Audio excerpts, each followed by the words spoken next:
You're listening to The Real Short Box, a comic book podcast made for geeks by geeks.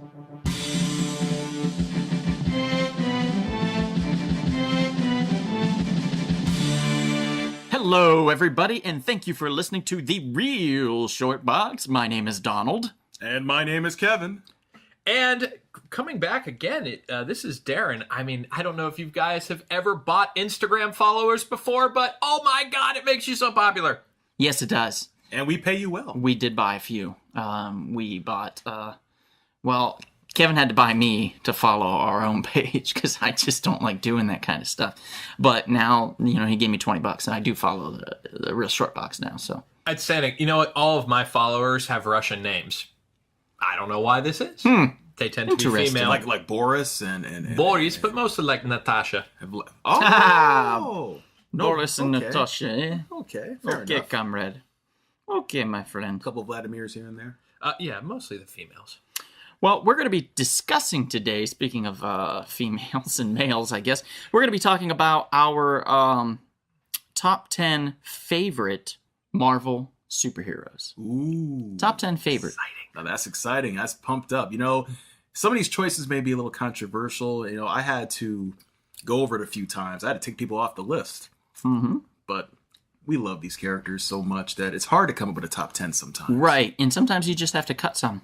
And I did. I had, I think, 16 originally, 16 or 17 on my list. I had about 20.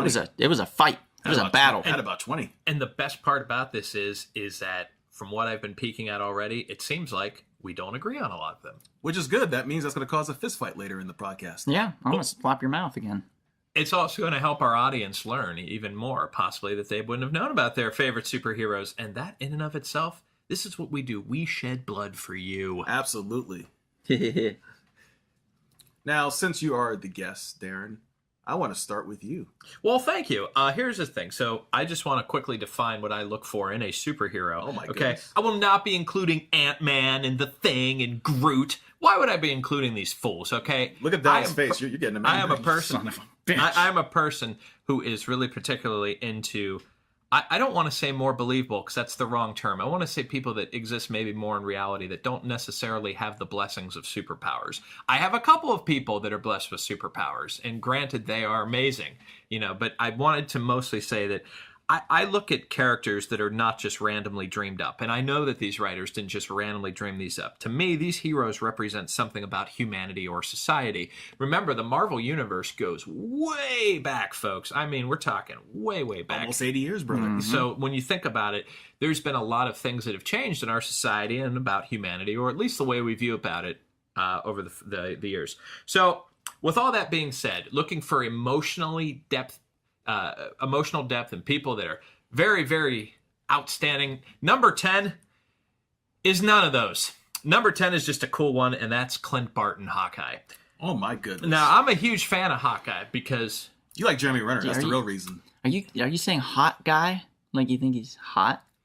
it's one of those shows, folks. I think you're a Jeremy Renner fan. That's what it really is. Oh. It's one of those. See, this is one of those people. I promise. The rest of my heroes all represent something about your inner self or something about society. There's a parallel there. But to me, Hawkeye is just a mean guy, and he's got trick arrows. Now, granted, if you know, I'm a big fan of Rambo. Yes, and you are. I would like to think. Especially part 2. That was awesome. Oh, yeah. Written by James Cameron. Indeed. There's some nerd trivia for you Come guys. on now, bring it, Here's brother. the thing. Think about this. If you have trick arrows, we're talking about explosive arrows. We're talking about arrows with acid. We're talking about adamantium arrows. This guy's awesome. And let's not forget, a master of hand-to-hand combat. And originally a bad guy. Yeah, absolutely. Yeah, he was originally not a nice man. He was a criminal that got turned to the good side. Also, his arsenal is a lot more fun than, say, Green Arrow's, who, for the longest time, was his running joke with everybody in the comic community was the punching fist, the boxing glove arrow that he had that he would use to knock people out. That was something Huck guy I don't think ever had in his arsenal. No, not at all. Nor would he want to. No, not at all. And you know what? His mask, I think, is somewhat underrated, depending on the artist. Yeah, like they changed to the sunglasses once the movie came out, I think, and then they updated his outfit and everything. I was always pretty fond of that classic one. I will say I was very fond of the classic outfit until I had to wear it. I bought one online once to advertise for this comic book shop called Comic Smash. It was in Studio City. And friends of the podcast would know that that used to be my shop that I would frequent all the time. Was Comic Smash, and I dressed up as Hawk Guy or Hawk Man, and basically with Hawkeye, I would think that it would be a way cooler. You see something in the comics and you're like, oh, that would look sick, and then you get it. And there's the reality versus the perception of what you thought. And I did not look cool. The costume came a little shorter and a little tighter than what I would have wished, but it was too late. I had to advertise for the shop, so I had to wear it that day. It was, if it was a holiday treasured item, it would have been a nutcracker. Let's just put it that way. It was extremely tight and uncomfortable, and I think most people could tell. And that was, funny enough, the year that Shia LaBeouf came into the comic shop to advertise this comic he made. And it's the only picture I have with him, of him, is when I'm in the outfit. And it's That's awesome. I'm gonna say it's not very cool, but it's funny. Now, question, of course, from the ladies: were you wearing a dance belt or not? No, I don't think I was wearing a dance belt. Oh my goodness! Ooh. But I was wearing these very good athletic shorts for particular reasons. I So see. yeah, I did have something to cover. In fact, if I recall, it might have been you that picked them up for me during a Black Friday sale or something. I think, or. That's quite possible. Yeah, because I think if I remember, maybe it was you, or maybe I was with you at the time when I picked him up. It was something like that. It was very strange. Can you talk about your shorts again in a lower, bassier voice? Yes, I can. Okay. This is the manly side here of our conversation. But anyway, that's your top, number 10. That's your number 10. And you like him just because he's a badass. Absolutely. Okay. With a bow Fair and arrow. enough. He can do with that bow and arrow what most people cannot do with guns and explosives and rockets and things of that nature. Ooh, I like your number 9. Oh. That's very true. They currently they just are getting closer. They have finished. I can't remember this series called Old Man Hawkeye. And it's really good. If you guys get a chance to go back and read it, I highly recommend it. It's a really good story. It basically takes place in the Old Man Logan world, which is a post-apocalyptic style world where all the bad guys have taken over because they convinced Wolverine, I think it was Mysterio or something, convinced Wolverine that everybody around him was a bad guy, and then he killed all the heroes. So all the rest of the heroes then kind of fell by the wayside. But it shows Hawkeye's tale of what happened during that, and him progressively losing his sight to eventually becoming completely blind, which is interesting to a man that works with a bow and arrow and his sight so proficiently to be losing it. And then you get to see that in the story. It's very good. Highly recommend it. So you pointed out number 9, Kevin. Yes, I like your Okay, number I guess 9. we can go through my list Oh, first. wait. What's wrong? Okay, we can go through his list first. Okay, because we can always alternate the 10s and then get to... Yeah. Okay, so number 9, I've got James Rhodes, the War Machine. Wow. We are talking about a soldier, an expert in aviation, Yes, has he the is. ability to have supersonic flight, one of the nastiest armored suits there is, an energy repulsor, and he is Tony Stark's personal pilot. Right-hand man. Now, what War Machine kind of represents to me is oftentimes folks who are veterans, in this particular case, a veteran of the Vietnam War, once you get out of the armed forces, there's another life for you. Sometimes it's staying into the military, sometimes it's going into the private sector, sometimes it's going into school. I thought the most interesting part of the story with me when I would read War Machine is War Machine being tempted by Tony Stark to come join him and continue his military service, but only this time with Tony Stark. And War Machine, of course, I think is just one of the cooler guys. I mean, he's not necessarily a knockoff of Iron Man, but he does have all of his abilities, and that supersonic flight, of course, is super awesome. And the weaponry attached to his suit. Yeah, I just mentioned the energy repulsor only, but obviously he has a plethora of weapons that can be used. All right, here we go. Yeah, he's didn't they use him? No, they didn't. I don't think they did. It was just Iron Man in the Marvel vs. Capcom game. The arcade game that we used to go to the arcade. Oh, yeah. I don't know, a lot of you younger guys that are listening right now, there used to be these arcades that you would go to the arcade and play your video arcades. Yeah, back when the video games were okay, but you had the Nintendo and the Super Nintendo, and they were cool and stuff. But the arcade was where it's at. That was the high tech games. That was where you fought people. That's where men were made into men. That's right.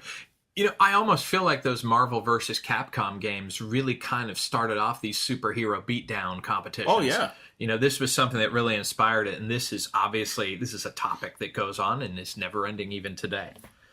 Number 8, Frank Castle, the Punisher. Oh, my goodness. To me, Frank Castle is pure anger, a man of vengeance. Yes, he is. He was on my list. I took him off.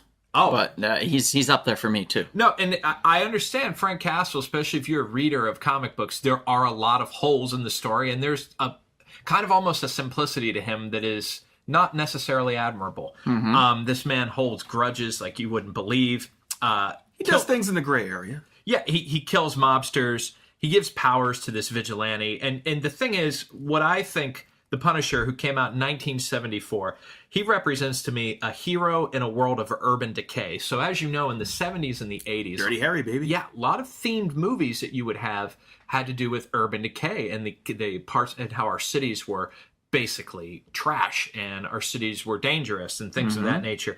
But obviously people, too, what it causes were the mafia, were street gangs. And you feel powerless against people like that due to their contacts, be it through politics, law enforcement, whatever. The Punisher is the great regulator of those. But it's also important to know the reason you can never fully admire the Punisher is because the man is hurt and can never be satisfied. There are never enough criminals that he can kill to make himself sad. And I think in many ways, people that hold grudges in modern society, they can never be satisfied and can never get over that. It's true. I agree.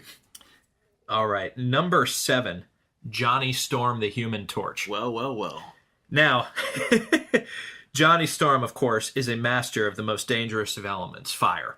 He can fly while he's on fire, people. Understand this. He's on fire and flying at the same exact time. He can absorb heat energy. He resists extreme heat. Johnny Storm, to me, represents people that have this need for attention, this overexcitedness, this arrogance. Like, we have to be... How many times do you guys, look, be it on Facebook or on Instagram or even on a news site, that's like, not only just look at me, but I have to be the first one to say it. I have to be the first one to break the news. I have to be the first all the time. And to me, Johnny Storm very much represents that kind of person. Flame on. Flame on. Yes. Donald, would you like to comment about Flame on? No, I'm gonna pass on that. Don't feel it's not the right time yet. I haven't had enough to drink. Number 6, the only female on my list. Oh my God. Aurora Monroe, Storm.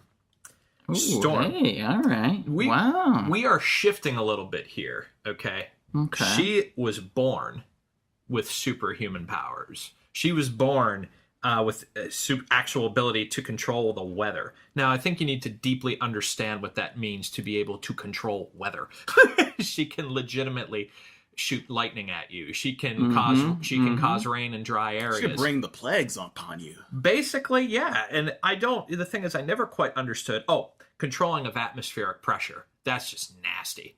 That's pretty rad. Think about that. Now, she represents to me the power of nature.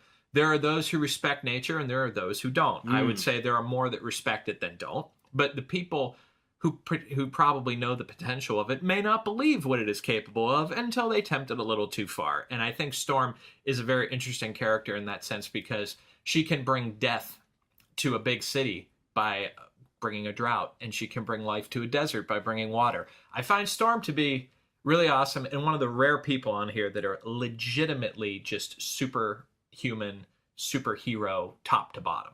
Nice. I like Storm a lot. I like Aurora Monroe. I think she's a great character. As we always have joked in the past, Storm, mistress of the elements. How many times she would say that in the animated series? It was great. Just her power set. It's funny because her power set would have really absolutely nothing to do with any type of mutant gene. It's just like one of the most ridiculous off the wall power sets for a mutant to still be that popular. So it's interesting how when you get a character that she can create the weather.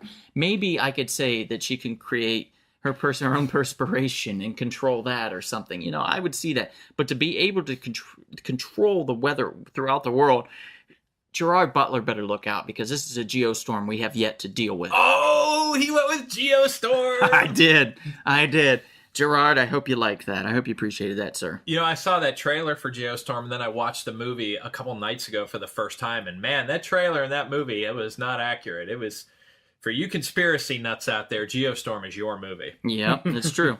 All right. Number 5, I'm going to go with Bruce Banner, the Incredible Hulk. Oh boy. Now, there's a Dr. lot of Jekyll, Mr. Hyde. there's a lot of criticism that can come with the Incredible Hulk, namely that the stories thin out over time. It's very obvious. There's only so many things you can do with the Incredible Hulk. But this is an example. This is an overplayed theme now, but years ago it was really not. We're talking about the common guy here. Mm-hmm. We're talking about a regular person who can't catch a break. I mean, when you really think about this is somebody who his dad pushed him with the gamma rays. He doesn't understand that, of course, until, of course, later on. He's an intellectual, but he has almost no personality. He really doesn't have a reason to exist outside of doing things for other people. To me, what he really represents, though, and every single person, in my opinion, can relate to this. He is the master of venting. This is the inside of you waiting to release the frustration. This is basically the person that's driven into song in a musical. It's like, I can't hold it back anymore. I must sing it out. It's the beast in the belly. It absolutely is. But the thing is, he's a good beast. He really, for the most parts, only used his powers for good. There are exceptions, naturally, but usually only uses it for good. But I think he represents people who hold their frustration, and be it at work. Unfortunately, it's 2018. Be it through social media. How many times have you written a nasty response on social media, but you didn't click send? That's the Incredible Hulk. The Hulk would click send, okay? And then would regret it later. That's true. That's true. If ever there was a person that would do that, yeah, that would be the Hulk. What is your favorite version of the Hulk? Oh, man. Like Green Hulk, Gray Hulk, Green Hulk, intellectual. intellectual Green Hulk, intellectual Gray Hulk, right? Wasn't there an intellectual Gray Hulk? Yeah, Gray Hulk was intellectual. Personally, Red Hulk. In most comic book scenarios, and by most, I mean north of probably 95%, I like the original. Okay. The original. The always works Jekyll for me. Hyde version. Oh, for sure. That's a fair one. I think that's a classic story that will never get old, as far as, a rage of emotions and on one hand, and it's basically humanity in a nutshell. It's a microcosm for that. That big guy has a lot of pain in his heart. He does. He does, and I relate to him a lot. I give him an A+ when it comes to relatability. Those stories are questionable. I understand that. Yeah, there was a long run Peter David wrote, which was great. Don't get me wrong, but it wasn't something that was on my pull list. They were solid stories. It just, I've never been that huge of a Hulk fan, but I appreciate the character and the dynamics within it. No, and this could potentially also explain why it's been difficult to get an exceptional movie. I don't know if there's an exceptional movie in the Hulk franchise on its own, because it's very tough to tell that story and keep it interesting, especially in terms of a franchise. Mm-hmm. All right, number 4, Wolverine. Oh, shit. Wolverine is, you're seeing a theme here, pure rage. A person of excessive testosterone. There is nothing warm about Wolverine. Let's just be perfectly honest. And this is something... You'll say so? He's like a little teddy bear. Absolutely. He would never accidentally use those adamantium claws to, just cause tap. But here's the thing. That obviously, there is a moral to the story of Wolverine. This is another example. This guy, he's never happy. He never really improves who he is. He's always upset. But here is the turnabout of it. This is one of those cases where when you say that you've been screwed since the day you were born, this is one guy who's been screwed since the day he was born. Yeah. Let's just be real. This is a guy who, one of the great things in comic books, or one of the great things to watch in dramatic story, is to watch people overcome their obstacles. It is not possible for Wolverine to overcome that obstacle. I don't know if this represents a large majority of people, but this is the cheerleader of this for that group of people that legitimately are screwed. You know what? That's why he's so relatable, because of the struggle. Absolutely. He's all about the struggle. We enjoy the adversity of his life and his character. We follow it because we relate to it. And if you notice in the latest film, Logan, he is truly at peace when he's dead. That's right. You know, it's a sad state of affairs when you really relate very well to Wolverine. Like, Wolverine always loved Jean Grey. I mean, since Obsessed. day one. Obsessed. Loved Jean Grey. Yes, sir. But Jean Grey always had Cyclops. Mm-hmm. Always had Scott Summers. He had another love in his life, Mariko, but it wasn't the same. I'm not talking about her. Okay. I'm talking about this poor schlub pining over That this redheaded girl. Yeah. And the fact that she would tease him and, like, lead him on. We all knew this. She was a cock tease, let's be honest. And she would lead him on, and he would be like, well, maybe there's a chance, you know, I'm a real man's man here. And old Scotty over there, he's kind of a, you know, a dork, a little light in the loafers. But yeah, so that never really worked out for him. And that's heartbreaking to see 30 plus years of this man pining for this woman and it just not really happening. They had their moments, don't get me wrong. You know what? It's sad. This extends into alternate timelines, too. Yeah.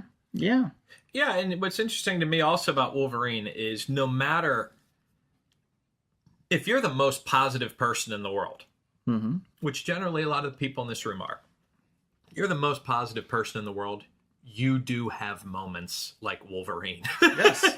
There are moments that there are brick walls in front of you that you will run into and you will never get through them. But once you learn how to walk around them or climb over them, that's the joy. But Wolverine's not capable of that, obviously. All right, number 3 for me is Spider-Man. You want to talk about a movie franchise that has told his origin story 3 times and made $1 billion each time it told its origin story. I can't argue with the test of time of Spider-Man. I can easily make a case that since Carnage, there's really not been a story of any interest with Spider-Man, in my humble opinion. But you have to, when you really analyze what Spider-Man is, and I don't need to get into his significance. Everyone knows who Spider-Man is. Spider-Man is the guy who is all about balance. He has to balance being a superhero with responsibility. So it's about bringing in your powers, you know, whatever those may be. But what makes Spider-Man great, we all know this, or at least we all should know this, in my humble opinion, is he has the best villains.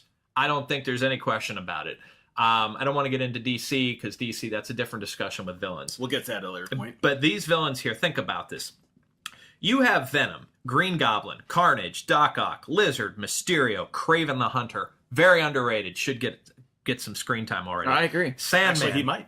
I hope so. Sandman, Electro, Vulture, Shocker, Morbius. Need I say more? This is what makes Spider-Man great. You didn't even mention Hobgoblin. The best villains.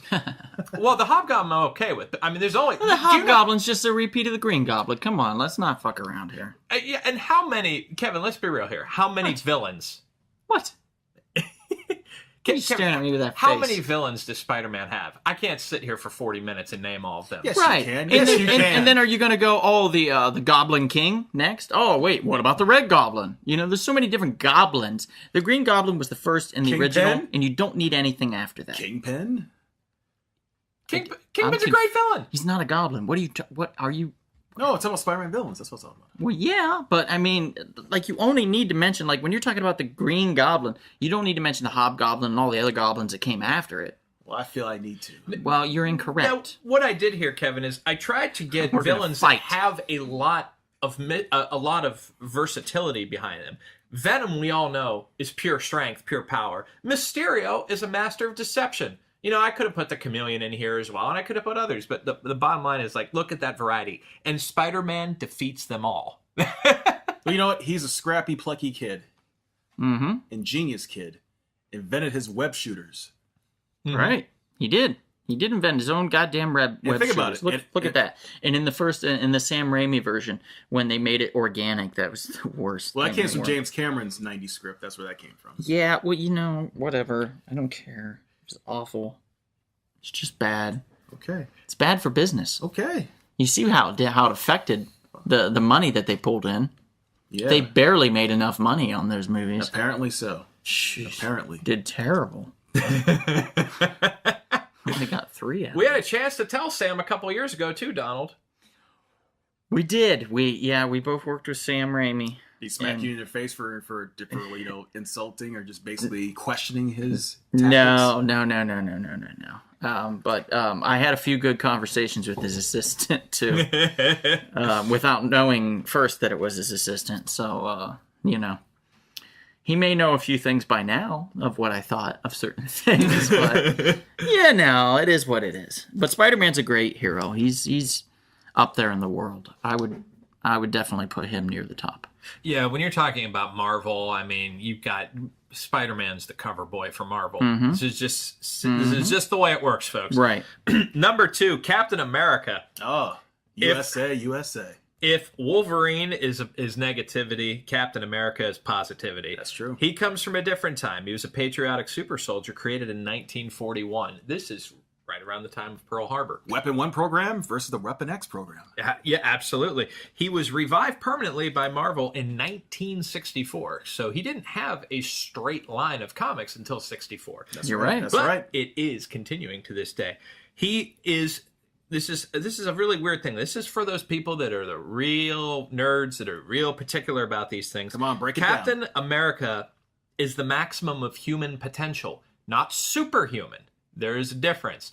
He does not have superpowers, so to speak. He is just maximum human potential. So if you took athleticism of LeBron James and you took the eyes of Barry Bonds and things of that, this is what he is. He is the maximum of everything. Obviously, he represents patriotism, but what he represents also is a different time period. So a lot of people like to cite the generation of World War II as the greatest generation, the time that it was the best to live here, essentially. So Captain America, when you look at him, It's about sacrifice. he's supposed to represent those values, and he never changed those values. Captain America doesn't really evolve emotionally. That's true. He always is a voice of reason, though, for people that tend to complicate things. And that's why I like Captain America. Also, too, like, he's just, you can root for him. There's nothing about him that is easy to dislike. I've always liked Captain America for that reason. The guy who's just carrying the flag, everywhere he goes. Very positive, and clearly, of course, that greatest generation was a great time for everyone. Now, number 1, of course, will come as no surprise to anybody who knows me well enough. And this is, you see, they don't understand this, but there's a reason we did that podcast. There's a reason why you interviewed me about this said movie I was on, because this is... You can foreshadow who number 1 is going to be. The extraordinary engineer, the multimillionaire, the heroic man with his mind and resources. Bruce Wayne. Selfless person who, due to lack of his superpowers, makes him even more heroic. His only limits are on technology. That would be Tony Stark, the Iron Man. Now, what's kind of interesting, too, is he has bizarre villains. I think they're great villains, but they're bizarre at the same time. So Ghost, Fing Fang Foom, the Controller, Yes. Crimson Dynamo, the Mandarin, the Ironmonger. It's interesting. Those are tough villains. But what I always love about Iron Man, most relatable by far. No question about it. When you talk about Iron Man, his greatest villain is himself. It's true. An alcoholic, paranoid, depressive, anxious. Like he suffers from all these things. And how many people defeat themselves not only in sports but in their everyday life, and I think Tony is the cautionary tale of how one's worst enemy can be themselves. Yeah, that's true. Very true. This is a good point. Iron Man's a great character. In fact, I knew you were going to choose him, and I figured he'd be your number 1, so I didn't put him on my list, and that's the primary reason. But we do have some similarities with our list. I don't know, Kevin, did you want to go first, or did you want me to take because it? I have some similarities. I might as well can go fairly quickly because 4 are on his. But it's okay. My number 10 is Spider-Man. You already spoke about him. Wow, so low on your list. Slap your mouth. I'm sorry, man. Good Lord and I gravy. think it's his favorite. No. Not a poll of who. Yeah, it's not a poll. Who these No, people no, it's that's your personal least favorite out of the 10. It's my look. This was hard to do, man. This was hard It's to not do. hard to do. You don't put Spider-Man at 10. I see your list. Some of those, you should be ashamed. It's a personal Kevin list, man. Ashamed It's a of personal, yourself. It's a personal Kevin list. Are you a religious man? Because you better go pray to whatever God you know. Because you're going to hell for that. Shame. I know I Number make. 10. I know I make Number the 10. list. Shame. Get on out of here. Fine. Number 9 is Iron Man. We already talked about him. Also too low in my opinion. See? I There agree. you go. Number- But above Spider-Man, apparently. Number 8's Wolverine. Oh, my We all God. love Wolverine. Oh. Number 7, Storm. You know, part of this award should just be making the list, right, Kevin? Yeah, it Yeah. should be just be making a list. Yeah. Then slap in your mouth. Well, I'm so sorry. Number 6, I know you're really gonna slap me because I hate to say this, most of this audience probably never even heard of this character before, but I love this character. His name is Phantom X. Well, you've talked about him a few times. I do. You love the fact that he has some type of exoskeleton in a ship or some bullshit. He I has don't multiple remember. brains, multiple Yeah. brains. What a crock. He has like the misdirection power. He can create these real illusions that can fool people. He's a Sounds like something a child would have He's a created. skilled marksman. Now, He has an external nervous system. What do you like about him? What is the best part about him? What is the most fun part about him? Yes, What- he has a great sense of humor. I love his sense of humor. So he's like Deadpool. In a way, but better, in my opinion. How so? He doesn't get too wacky and silly like Deadpool. It's like it's almost like So he doesn't break the fourth wall. exactly. And Okay. plus he has like a James Bond type of humor when he does his business, when he takes you out. So I kind of appreciate that. Oh, well, you're a James Bond fan. I'm a big so James yeah, Bond I fan. get that. now here's the thing, Kevin, and I know this probably wasn't your intention, but this it tells me like why I oftentimes feel insufficient when I come on the Real Short Box. Why? Phantom X, that is a real extra credit choice there. I'm sure a lot of people haven't heard of them, but someone who understands comics, to If the you look depth him that up, you do, he's an awesome character. yeah, but someone who understands comics to the depth you do, Yeah. you understand why he's worthy of being on the top 10. Yes. And if you're a Grant Morrison fan, hey, one of his personal inventions from the new X-Men. Number 5 is Cable. I appreciate a man who, interestingly enough, has a future and a past. He's from the future, but his future is the past. It's kind of weird, you know? He is someone who was infected with a techno-organic virus from Apocalypse. And he does have, I have to admit, one of the most convoluted stories in comics, but I still like him anyway. And it's like 3 different versions of him, if you know, Strife and Nate Gray from the Age of Apocalypse. But just this original version of Nathan Dayspring, he is kind of like a soldier of fortune, but he was trained. He's trained his whole life to one day take down Apocalypse. And he's on this undying, uncompromised mission. Right. And his parents are Cyclops and a clone of Jean Grey named Madeline Pryor. See, and this goes back to what we were talking about earlier. These are superhero beatdowns right here. Yes. Okay, Cable is somebody that it's not his fault that the stories may not have been in his corner, but if you use him in Marvel Capcom, watch out. Watch out. Mm-hmm. And the thing is, he's held back. His full potential is held back because of that techno-organic virus. You know, if you saw the true ability of his true potential, if he didn't have that techno-organic virus, it'd be no joke. There's a story, Marvel. There's a story. But he makes up for it with his military training and his weapon. And his weapon is tactics. He's a brilliant tactician. So I appreciate that about Cable. All right, my number 4 is Professor Charles Xavier. Oh, classic. Classic. Mm-hmm. Old Baldy can't walk on his own. Yep. He's a man who's paid many prices, multiple prices, to get to where he is. Obviously, he's handicapped in a wheelchair, but he's also someone who's taken a toll in life just forming a team called the X-Men. I mean, he sacrificed so much because he believes so much in his dream for equality between humans and mutants. Unlike his best friend, or old best friend Magneto, who see things a little bit different.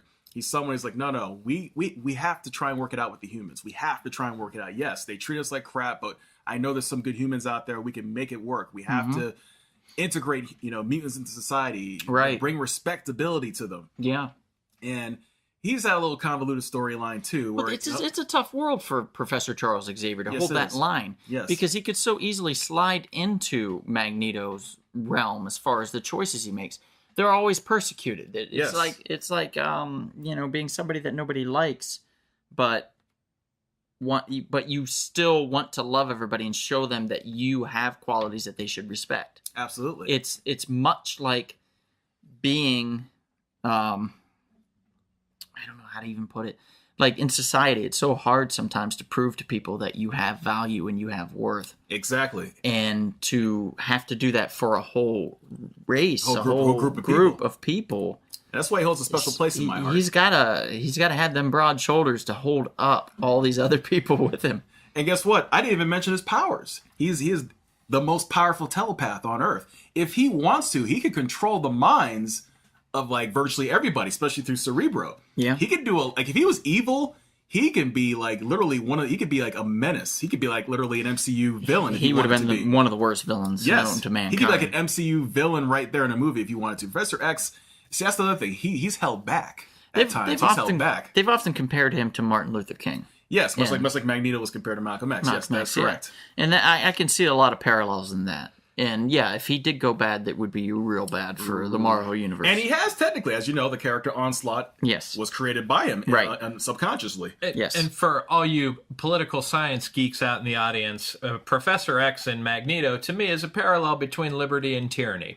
You have one person who has to do, Charles Xavier does not view himself as a godlike figure, despite having arguably godlike powers. Yep. Okay, whereas Magneto is just that person that I am a tyrant. I am going to push my way of thinking on you, whether you like it or not.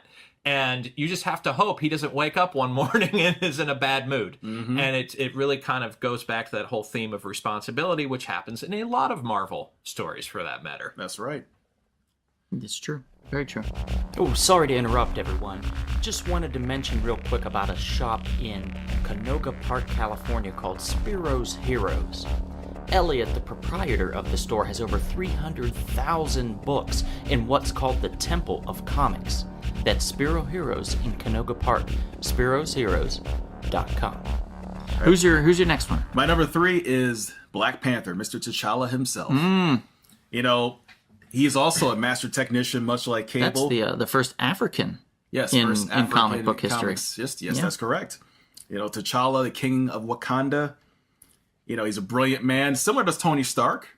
Could invent many things, much like his sister Shuri. He utilizes vibranium very well with his suit and his various equipment. Mm-hmm. He is truly a marvelous, no pun intended, character. He's like a good Doctor Doom. Yes. In fact, he'd be like the antithesis of Doctor Doom. He runs his own kingdom, but he does it for the good of his people. Yeah, exactly. Okay, I've said my political piece, so I'm not going there. But what I do want to ask you, though, Kevin, is that why do you feel as though Black Panther was essentially, I don't want to say buried, I think that's the wrong term. I want to say Black Panther was not very popular in modern comics until recently, when they decided to put him in Captain America Part 3, The Civil War, and then obviously his big hit film, which had a good marketing behind it, which ultimately really helped itself. Why do you think all of a sudden Black Panther seemed to rise up? Or have I just been missing the last 10 or 20 years that Black Panther was very popular? It may just be a sign of the times. It just may be the time is now. Where 20 years ago, it probably would not have worked. I agree. Probably would not have. It's a simple fact that Black Panther, even his series, would get canceled all the time. They would try it out, and it would get canceled after 20, 30 issues or something like that. He was just always a middle-tier character, never able to get up to the upper echelon of the other characters in Marvel history. Yeah, I honestly believe it's just that. Just the zeitgeist. It's just the moment was hot, much like Iron Man in a way 10 years ago. Now people even heard of Iron Man. It's very true. Very true. Same thing. In fact, I think Marvel had to really figure out a different strategy altogether for how to make these superheroes work, particularly because they didn't have the big guns, because they had loaned them all out to other studios. Of course. So they had to be more creative in that. Iron Man was a huge gamble for them, and it paid off. And because that paid off, they were able to create Black Panther, the movie, where they were able to create Guardians of the Galaxy, the movie. All those things wouldn't have existed if it wasn't for them loaning out their characters. Otherwise, they probably would have just kept doing X-Men, Spider-Man, and Fantastic Four until the end of time. That's true.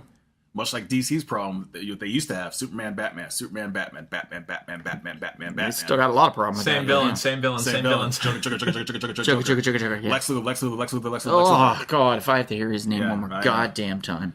Or the Facebook guy playing him. All right, who's your number 2? Number 2, Okay, go ahead. Mr. Fantastic. Nice. Mr. Fantastic. That's a good choice. Absolutely. I mean, you can't go wrong. Not just because he has that elasticity, malleability, endurance powers, but the fact that he too is a brilliant man. This guy has taken on gods and has won. He took on Galactus Took on Galactus. and won. And He's has won. a destroyer of worlds. Yes. He ate worlds. Yes. Has he defeated a villain any smaller than a planet? Dr. Doom. Dr. Doom. That's the thing. He's basically, an old friend and kind of like the opposite of what Dr. Doom is in a sense. The two brilliant men, but one went one path, the other one went another path. I think what gets overlooked here a lot with the Fantastic Four in general, I was reading an article about maybe 10 years ago, and they said the Fantastic Four, the popularity it has, if you really line up Marvel Comics, it could be near, if not the top. Like, the Fantastic Four in the 60s ruled, which is kind of like that great silver age of comics we always talk about. And, yeah, I've always felt bad because when they do try to make a movie, this is clearly should be the largest budget Marvel film, and it always has near the smallest budget, which true. is very unfortunate because I think there's potential there. We haven't seen the full potential yet. No. And your number 1. My number 1, for those who know me, Yeah. Silver Surfer. Yep. I remember you covering yourself in silver and running around naked. It was the most awkward 2 years of your life, really, for me too, actually. I guess you were dreaming this up, but yes, go ahead. Are we changing our demographic audience? We are. Apparently we are. Okay. We are. But one thing I appreciate about Silver Surfer, well, 2 things. One, he's kind of like a philosophical... He's naked. No. No. He's kind of like a philosophical fellow. I'm kind of like that too. And the thing I like about him is the sacrifice he made at the very beginning before he became Silver Surfer and why he became Silver Surfer. Galactus was coming to basically eat his planet, destroy it, consume it. He said, "No, sir. Take me. I'll do anything. Just don't take out this planet." Left his girl, Shalabal, and decided to be a servant to the world devourer, Galactus. And what more can you ask? Someone who would sacrifice himself for his people. And, of course, with that, he was bestowed with some amazing power. But he also had to become a loner because of that. He was never the same again. So he paid the price. He has these awesome powers, cosmic powers, eternal life practically.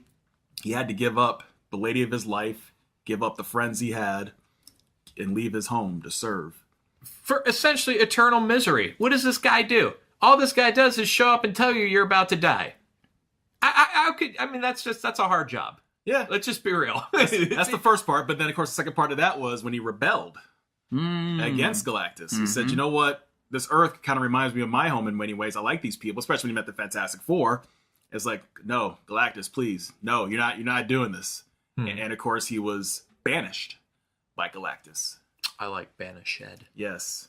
So this Banishment. guy, Silver Surfer, he has a belief system. He pays the price. He sacrifices, and just overall, to me, an amazing guy with amazing powers. Cool. I like Norn. You like Norrin? Yeah. You He's a good should. guy. Yes, Good he guy. is. Yeah. Put some pants on, though. I'll tell you that He's much. wearing shorts, man. He Look at doesn't wear shorts. that. Look carefully. He's wearing shorts. He's not wearing shorts. They just cover his dong Wow. because they're kind. Is he wearing shorts there? Well, you can barely see it. Doesn't look like he's wearing shorts, Kevin. He's naked. You know what it man. is? He's jealous. He wish he had a body like that. That's Donald, what it is. don't you have a list? Okay, so let's talk bodies because mine's looking pretty good. I see the list right in front of you. All right, fine. Okay, so we're going to go through mine even quicker now because you two just keep picking my shit. So, my number 10, Darren, you've already said him. He's the Incredible Hulk. The reason why he's my number 10 is because of his stories. One of my least favorite characters as far as the stories are concerned, but I like the essence of the character. I can really understand the anger that brews under this character because I have that. I get mad. I told one time walking down the street, this kid almost ran into me, and I told this guy when he yelled at me for his kid almost running into me, I told the guy to go fuck himself and his kid. So I have some anger issues. I always have. Jeez. I'm working on it. I'm looking into anger Don't be the therapy stereotypical angry courses, Irishman. okay? So you just need to fucking relax or I'll kill you. Anyway, Wow. the Incredible Hulk The Irish is coming out now. is a great character. Bruce Banner, separated from that, is a great character. Jason Aaron tried to do something with the character to where he made Bruce Banner the evil nemesis of the Hulk, the bad element of the Hulk, which was very interesting in that way, but he couldn't quite pull it off like he did with Ghost Rider, and I'll explain that later. But the Incredible Hulk is a great character that just shows the very core essence of our feelings and our emotions and how these come out. How you can regret them. And I appreciate that, yeah. Number 9's a little different than what you guys had. I put Nightcrawler. Oh, nice. From the X-Men. I like him. Kurt Wagner. He was born with unusual physical characteristics. He looked like a blue devil, and he could teleport. Yeah. Which, to me, is one of the most amazing creations in a comic book. I agree. Having a character be able to teleport, what they would call Bamf. Bamf! Yep. He would just disappear in a cloud of black And he smoke. spoke such good Deutsch. Anyone that watched X-Men 2, the second X-Men, the original second X-Men, Awesome sequence. my God, the opening to that with Alan Cummings as Nightcrawler is one of the most amazing openings to any Marvel movie ever. I amen that. I will argue that to the grave. No, I And amen to that. our younger audience, there were Marvel movies created before the Avengers, okay? Yes, before Iron Man. This is when Fox had the rights. So, Nightcrawler's just somebody that I've always felt is a little underrated. He had tragic past, He's too. a penitent type of character, too. He's very religious, and he feels that what he does very much affects who he is His faith. and how he affects other people with his faith. Yeah. And so his parents. he's got a lot of internal strife and internal struggles. And struggles. Yeah. So he parallels Hulk in a way, not so much with that anger, but with the regret and with the decisions that he's made and what he has to do in the future. And you know who his mama is, right? Yes, that's another one. Mystique is his mother. So not the best mother to have in the world, but you know what? If you're going to have a mother that's not the best mother in the world, it might as well be Mystique. She's pretty. She's pretty, yes. All right, number 8. Darren, you've also said this. I'm going to go with Captain America. All right. Essentially because he's a man out of time. It's something that we all feel as we get older. And I know every single one of you sons of bitches that are listening right now to us. Don't call our fans sons You of bitches. shut your whore mouth, Kevin. I'll slap it off your face. Wow. Man, Now, all the holy people. moly, we gotta have some problems. I told you we'd be fighting on this, goddammit. I told you. But Captain America is a man at a time. And I know all of you people that are listening right now have at least thought, oh my God, how did I get so old so fast?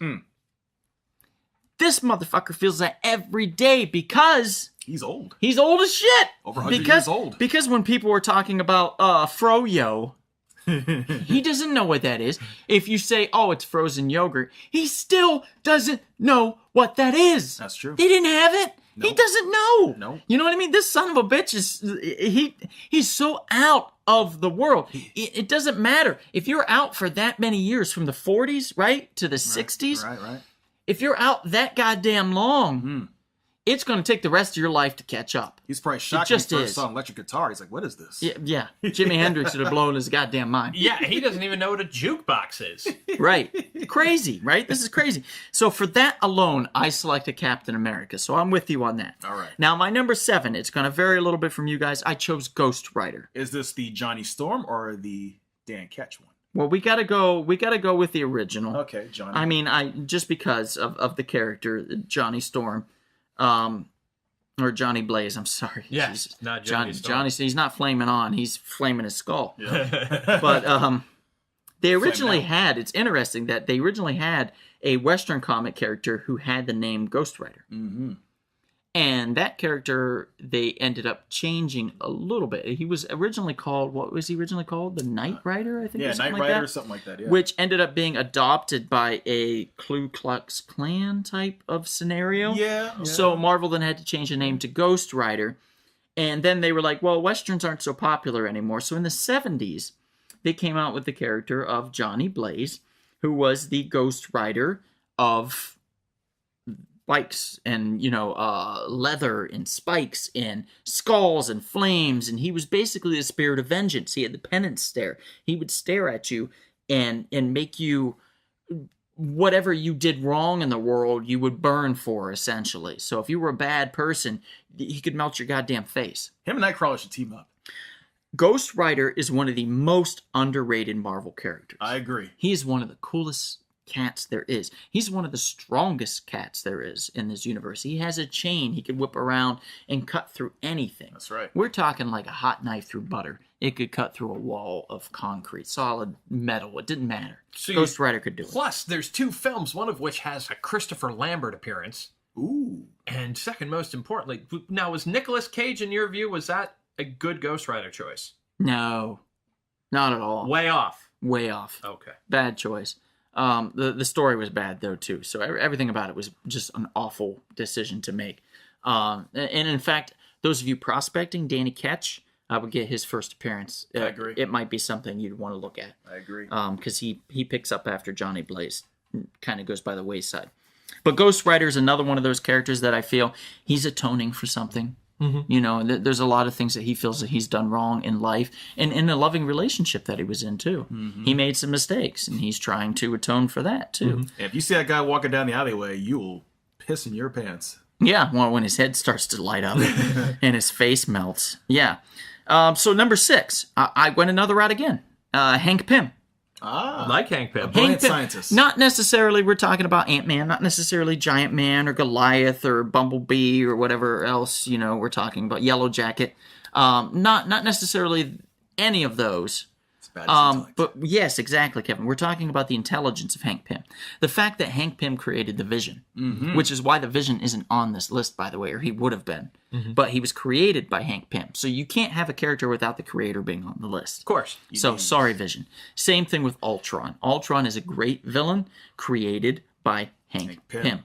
And in which case, also was a creation then, therefore, in a way, with Wonder Man. So you get Wonder Man, the Vision, and Ultron. You get 2 great superheroes and an awesome supervillain just by creating one character named Hank Pym who reinvented himself time after time after time.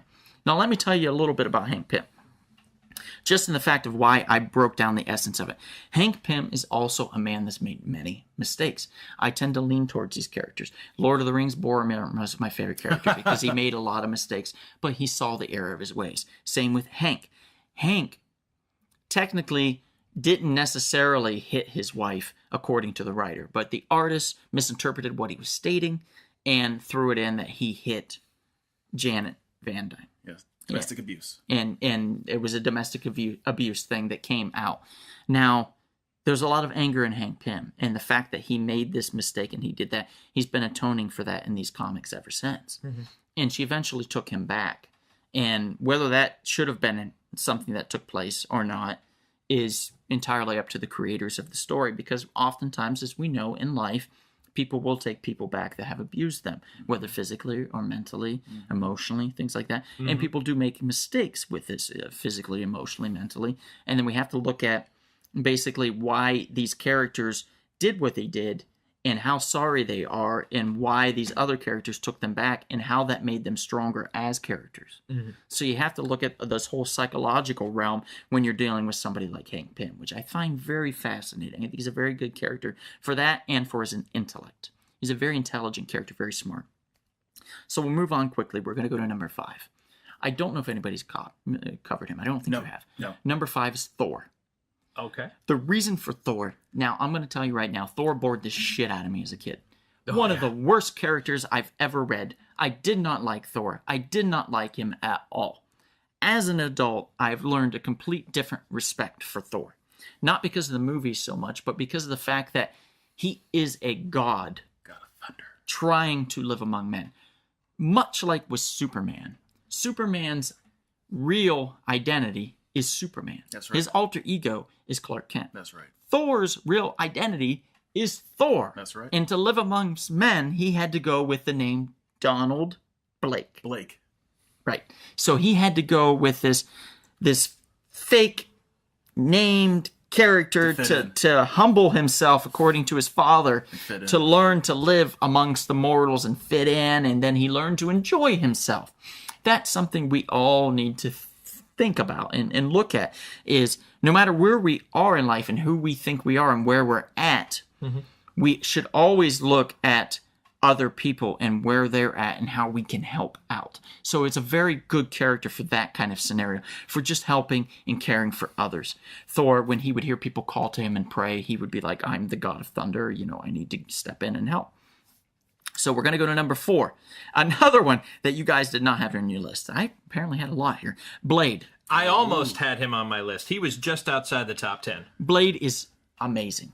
Blade is a vampire hunter that's a vampire. Yeah. Part vampire, part human. That's right. What an amazing idea. What an amazing hybrid. Comes from two worlds. Just a great character that actually proved that Marvel movies could be profitable. That's right. 20 years. Thanks to Wesley Snipes and the character of that and a well-written script by, whoever.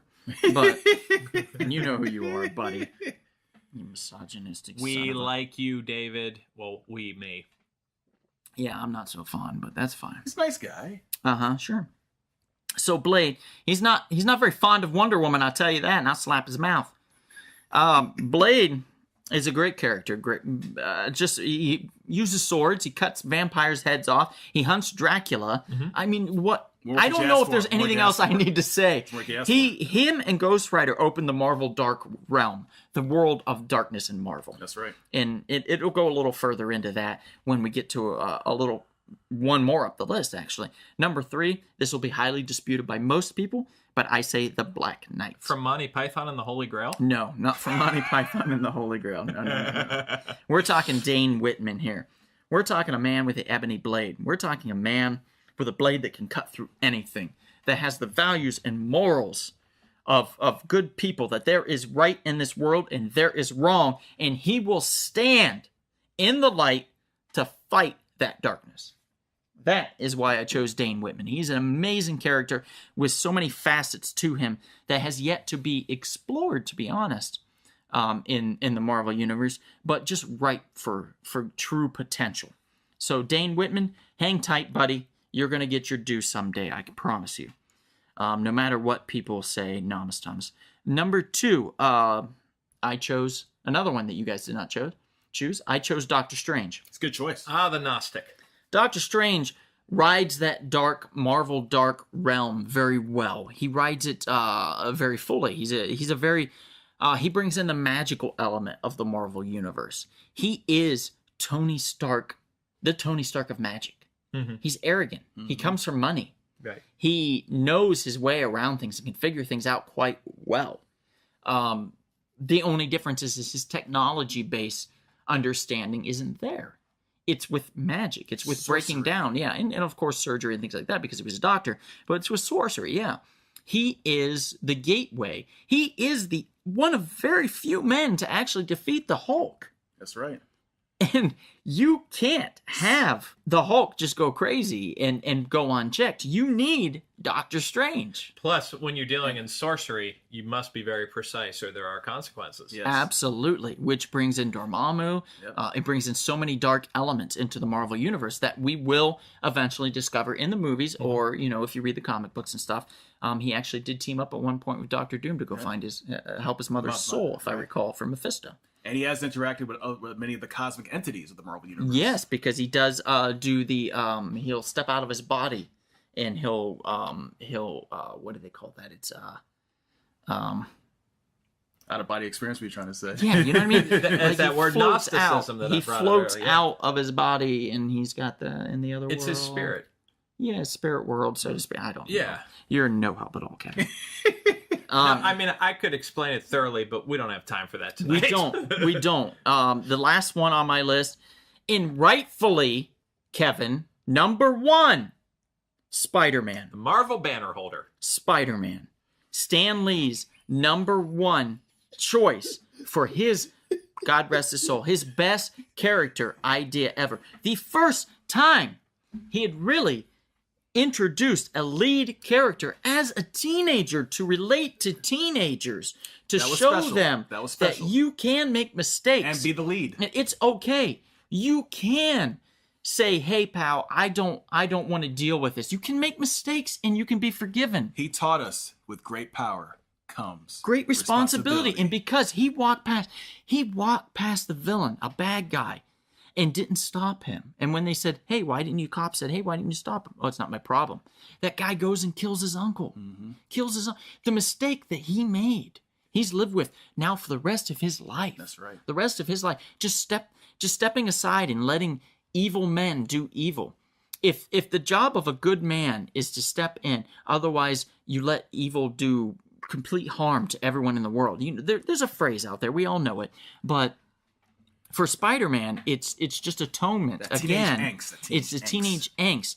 It's the hormones. It's the love of characters. It's Killed his first watching girlfriend by mistake. Yes, it's watching his girlfriend die in his basic webbed arms as he tried to save her and she broke her neck.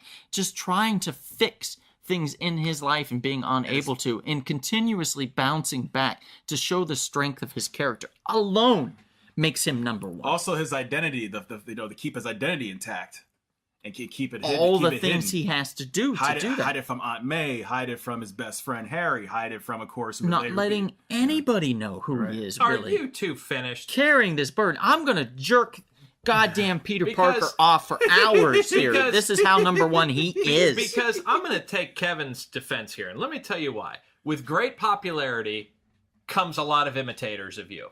So true. the problem with Spider-Man, and I know if you guys sat in a circle tonight, this is why you're a little rough on Kevin. If you sat in a circle tonight, man, could you absolutely tear Spider-Man's stories apart.